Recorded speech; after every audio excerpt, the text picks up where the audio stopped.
আসসালামু আলাইকুম। হ্যালো বন্ধুরা, কেমন আছেন সবাই? নিশ্চয়ই ভালো আছেন। আপনাদের দুবাই আমি ভালো আছি। চলে এসেছি আরেকটা নতুন ব্লগ নিয়ে। আজকের ব্লগ হচ্ছে পিঠা বানানোর। এই যে দেখেন, আমরা দু বোন আজকে সকালবেলা ঘুম থেকে উঠেই পিঠা বানানোর জন্য প্রস্তুতি নিয়ে ফেলেছি। দেখেন এলা, এই যে এগুলো আমাদের দেশে বলে পাক্কন পিঠা, কেউ বলে পুলি পিঠা, কিন্তু আমাদের দেশে এটাই হচ্ছে সেরা পিঠা।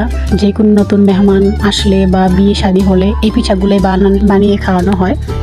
আপনারা আপনাদের দেশে কি কি পিঠা খাওয়ানো হয় নতুন মেহমান আসলে, বা আপনাদের বিয়ে শাদী যদি কারো হয় কি পিঠা খাওয়ানো হয়, তা আপনারা অবশ্যই কমেন্টে জানিয়ে যাবেন। এই পিঠা বানানো আসলে যেমন ভালো লাগে তেমনি আবার কষ্টও আছে। এই পিঠাগুলো বানাতে সকালবেলা বসছি, এখন 2 থেকে 3 ঘন্টা লেগে গেছে এই পিঠাগুলো বানাতে। কোমরের অবস্থা খুবই খারাপ।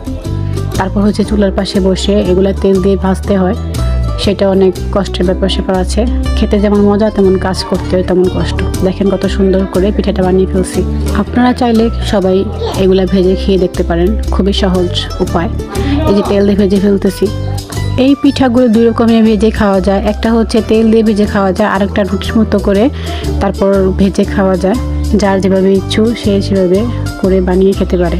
অবশেষে আমার পিঠা বানানো শেষ হয়ে গেছে, পিঠা ভাজাও শেষ হয়ে গেছে। এখন হচ্ছে খাওয়ার পালা। এখন আমি খেয়ে দেখবো পিঠাটা আসলে কেমন হয়েছে।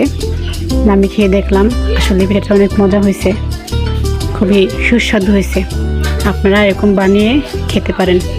ওকে, আর আমার ভিডিওগুলো যদি ভালো লাগে অবশ্যই চ্যানেলটা সাবস্ক্রাইব করে দিবেন এবং আমার ভিডিওগুলো লাইক কমেন্ট শেয়ার অবশ্যই করে দিবেন। আর আপনারা সবাই ভালো থাকবেন। আল্লাহ হাফেজ।